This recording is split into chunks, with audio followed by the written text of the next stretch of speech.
రాష్ట్రాన్ని చూసి మనమంతా ముక్కున వేలేసుకోవాల్సినటువంటి పరిస్థితి వస్తున్నటువంటి సందర్భాన్ని దృష్టిలోకి తెచ్చుకున్నటువంటి యువ నాయకుడు చంద్రబాబు నాయుడు గారి నుంచి పుణికిపుచ్చుకున్నటువంటి సంస్కార భావాలతోటి అత్యంత వినయంతో మానవ జీవన గమనాన్ని గమ్యాన్ని వైభవాలకి దీటుగా ఇవాళ ఆ రోజున శ్రీ ఎన్టీఆర్ తర్వాత శ్రీ చంద్రబాబు నాయుడు గారు వారి యొక్క నేతృత్వంలో 4వసారి ముఖ్యమంత్రి చూసుకుంటే ఈ ప్రమాణ స్వీకార మహోత్సవం గజదళం అశ్వదళం అభిముఖం అన్న రేంజ్ లో నభూతో నభవిష్యతి అనే విధంగా జరుపుకుంటున్న క్షణం.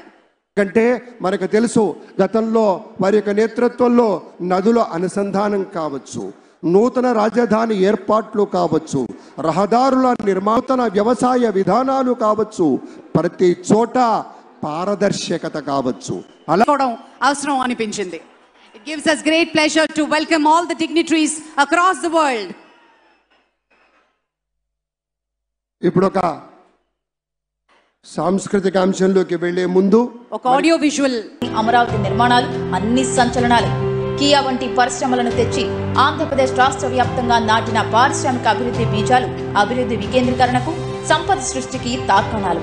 అభివృద్ధికి బ్రాండ్ అంబాసిడర్ అనిపించుకున్న శ్రీ చంద్రబాబు నాయుడు గారే తనలోని మానవత్వాన్ని చాటుతూ సంచలన సంక్షేమ పథకాలను విజయవంతంగా అమలు చేశారు. పింఛన్ల విషయాన్నే తీసుకుంటే అన్న ఎన్టీఆర్ 1984లో 30 రూపాయల పింఛనిస్తే చంద్రబాబు గారు 1995లో మొదటిసారి ముఖ్యమంత్రి కాగానే 75 రూపాయలు చేశారు. అలాగే 2014లో 200 ఉన్న పింఛన్ని 5 ఏళ్లలో 2000 అంటే 10 రెట్లు పెంచారు. 10 ఏళ్లలో తనకంటూ ఒక ప్రత్యేకతను సంతరించుకున్నారు.